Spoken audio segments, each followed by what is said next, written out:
कारण क्या है कि आज भारत का किसान का इतना बुरा हाल है? मुझे तो बताने की जरूरत नहीं है, आप सब जानते हैं क्योंकि आप भोग रहे हैं। लेकिन क्या कारण है? इतनी कमेटियां बैठती हैं, इतने पार्लियामेंट में डिस्कशन होते हैं, इतने वैज्ञानिक डिस्कशन होते हैं, इतने कमेटियां कमीशन, कोई अंत ही नहीं है। और उसके बावजूद भी आप देखें तो हर घंटे में 2 किसान आत्महत्या कर रहे हैं। और यह भी कुछ समझ नहीं आता कि इतने सालों से इतने संगठन काम कर रहे हैं और उन संगठनों के होते भी आत्महत्या हो रही है। दोनों चीजों को देखना हमें, कहीं ना कहीं हमसे भी कहीं गलती तो हुई है।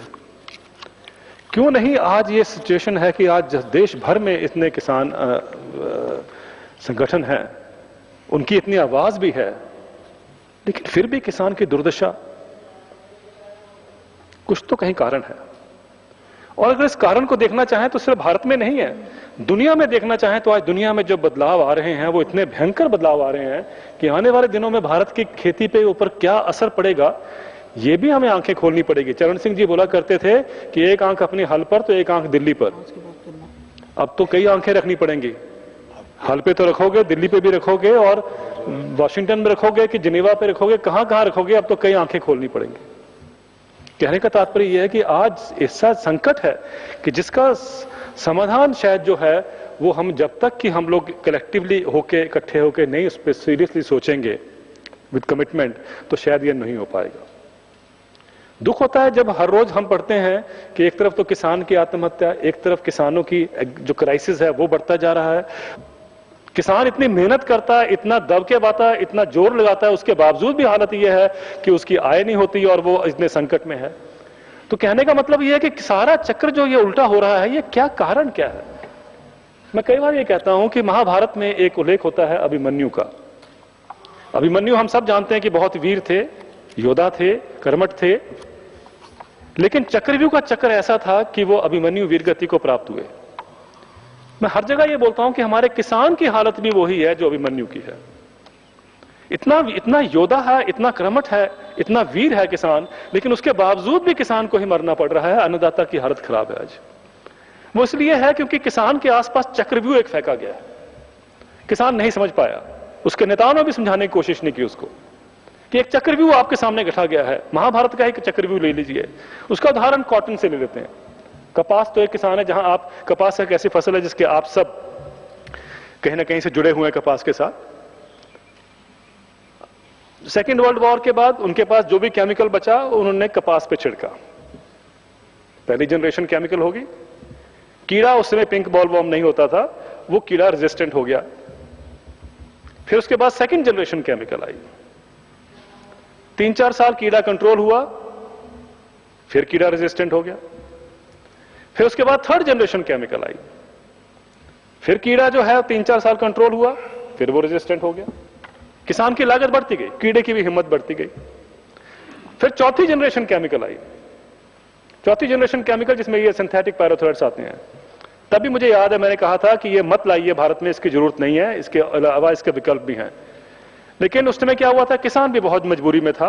साइंटिस्ट तो वेट ही करते हैं कि जब इंडस्ट्री को कुछ उनको पकड़ा दे तो उनको लगता है कि बहुत अच्छा झुंझुना मिल गया है। तो साइंटिस्ट और इंडस्ट्री ने मिलकर चौथी जनरेशन केमिकल भी लिया।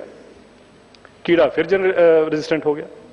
3-4 साल तो कंट्रोल हुआ, उसके बाद कीड़ा फिर रेजिस्टेंट हो गया। अब फिर जीएम फसलें आ गई। अब पहले बोलगार्ड 1 आया, कीड़ा फिर रेजिस्टेंट हो गया। अब बोलगार्ड 2 आ रहा है, कीड़ा फिर रेजिस्टेंट हो गया।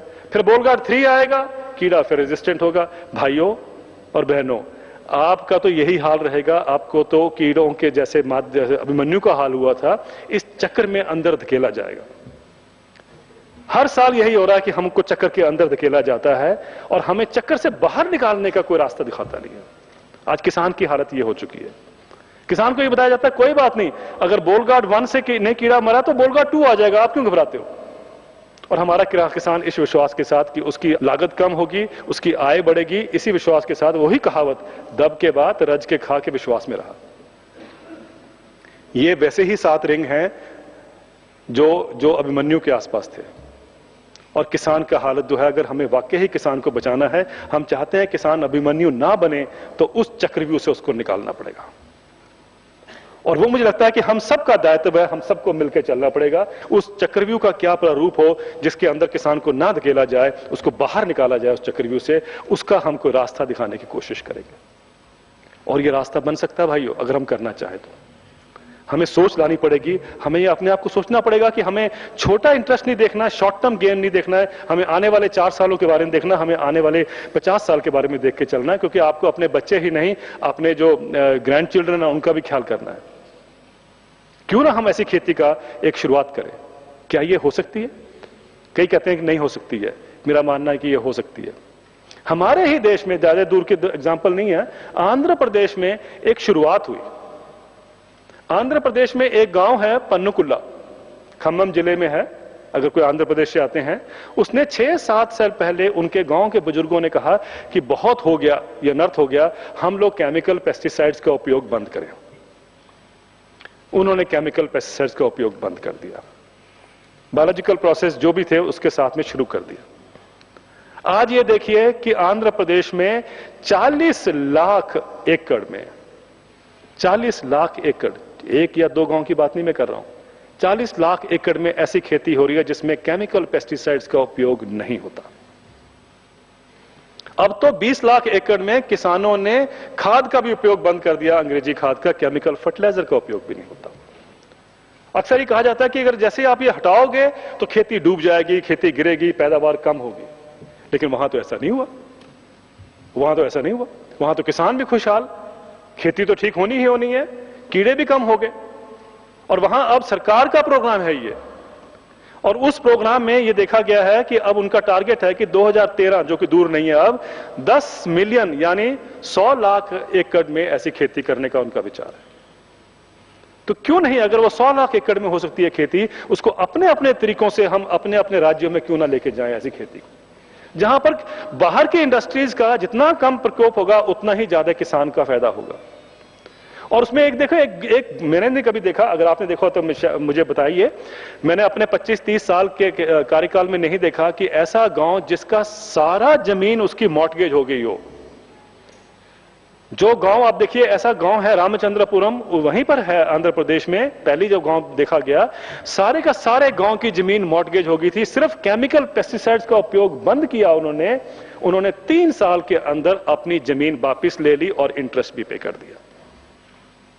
और उसके बाद देखा गया ऐसे 5-6 और गांव हैं जहां पर की सारी की सारी जमीन उन्होंने मॉर्टगेज से जो वापिस ले ली है और अपना इंटरेस्ट भी पे ऑफ कर दिया। और हमारे देश में क्या कारण है कि महाराष्ट्र